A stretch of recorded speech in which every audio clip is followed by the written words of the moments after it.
వల్ల చంద్రబాబు, అప్పుడు యాక్షన్ తీసుకోవడం వల్ల చంద్రబాబు నెల రోజుల నుంచి తనుకుంటున్నప్పుడు ఏమి స్పందించిన ప్రభుత్వము, చివరికి హెబియస్ కార్పస్ పిటిషన్ వేస్తే కూడా వదిలిపెట్టేసామని అబద్ధాలు కోర్టుకు చెప్పినటువంటి ప్రభుత్వము, చచ్చిపోయాడన్న విషయాన్ని వాళ్ళ అమ్మ చెప్తుంటే అంగీకరించిన ప్రభుత్వం. అంగీకరించిందా జగన్ వెళ్ళేదాకా?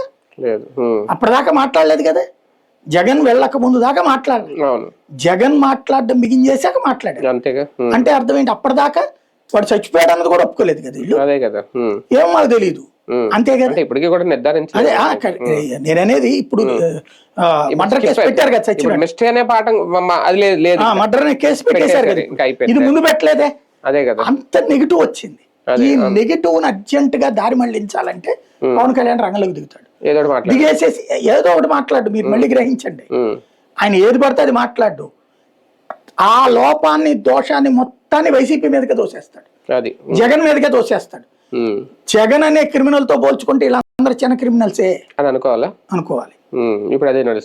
అది ఆయన వ్యూహం. ఏంటంటే రాష్ట్రంలో నువ్వు ఏమైనా జరగనియండి, పిల్ల మంచినీళ్ళు తాకపోయినా, పాలు తాగకపోయినా, పెరుగు తోడుకోకపోయినా సరే జగనే కారణము. అట్లాగే భోజనం సరిగ్గా మనకి మధ్యాహ్న భోజనం చేయలేదు అనుకోండి, వాళ్ళు భోజనాలు వండే వాళ్ళు అందరూ కూడా వైఎస్ఆర్ కాంగ్రెస్ పార్టీ వాళ్ళు ఉంటున్నారు, అందుకే సరిగ్గా ఉండట్లేదు అని చెప్తాడు.